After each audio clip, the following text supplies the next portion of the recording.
ya tenemos preguntas del público. Lo voy a preguntar a la doctora Estela Mari Rodríguez.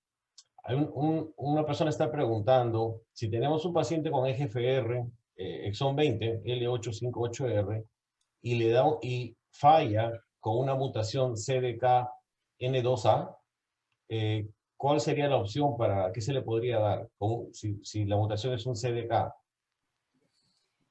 Mira, en estos casos todavía, si no tenemos un tratamiento específico para CDKNA, yo trataría quimioterapia en esos pacientes.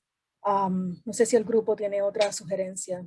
Sí, hay unos datos coincido contigo, Estela María, hay unos datos de CDK en un estudio que es el TARPUR, el estudio que vio una parte de estos pacientes y se los trató con palbociclib, pero en cáncer de pulmón. Pero en realidad los datos que hay hablan de alteraciones de CDK, o sea que hay que tener en cuenta que no hablamos solo de una mutación, que podemos hablar también de diferentes tipos de mutaciones y que podemos hablar de pérdida de la mutación, o sea, del loss, lo que hablamos.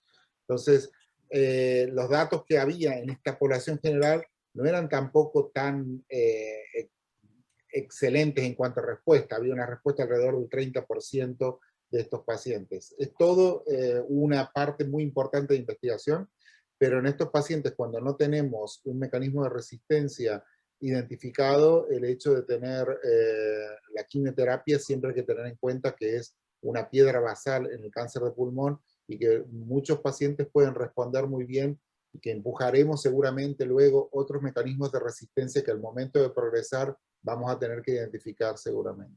Pero coincido con lo que decía la doctora Rodríguez. No, y otra cosa también es que los colegas que hacen cáncer de mama usan los CDK inhibitors, pero no los usan como nosotros. O sea, ellos asumen que el blanco es el CDK, pero no necesariamente el paciente tiene que ser testeado y tener el CDK, porque como dice Cristian, la terapia todavía no es muy exacta, ¿no? Entonces, bueno, antes de que nos acabe este debate, le voy a preguntar al doctor Santos, ¿cuál es cómo es que escoges la terapia para ROS? Porque para ROS no tenemos 6 drogas, pero tenemos por lo menos 3. Para ROS. Sí. Bueno, para ROS, básicamente,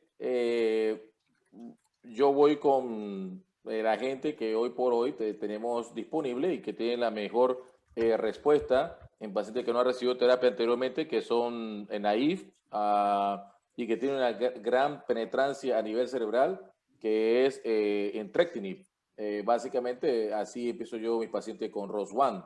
En algunas latitudes, si no está el entrectinib disponible, ceritinib y también crizotinib están aprobados por la FDA para ROS1, y en algunos otros países se pueden utilizar esos dos agentes, pero yo iría de salida con entrectinib.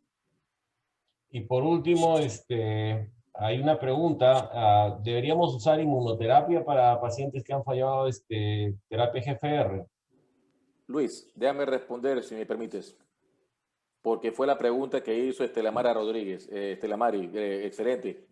Y creo que eso lo discutimos hace poco en otro foro. Si el paciente tiene IGFR y progresa, por mucho tiempo hemos utilizado la data de quimioterapia más inmunoterapia más bevacizumab. Es un estudio llamado el IMpower 150, solamente porque había un grupo de ALK y un grupo de GFR, que si no me equivoco eran 109 pacientes con GFR, y debido a ese estudio, la mayoría de los médicos hemos adoptado eso. Sin embargo, debido a toda la data que se ha suscitado en los últimos 2 años, poniendo más TKI, más de estos inhibidores orales, en combinación con angiogénesis, si vemos toda la data acumulada, yo creo que en el IMpower la data es manejada más que nada por el bevacizumab en ese sentido. En ese paciente que presentó el CDX2A, estoy de acuerdo con la doctora Rodríguez, estoy de acuerdo con el doctor Rolfo.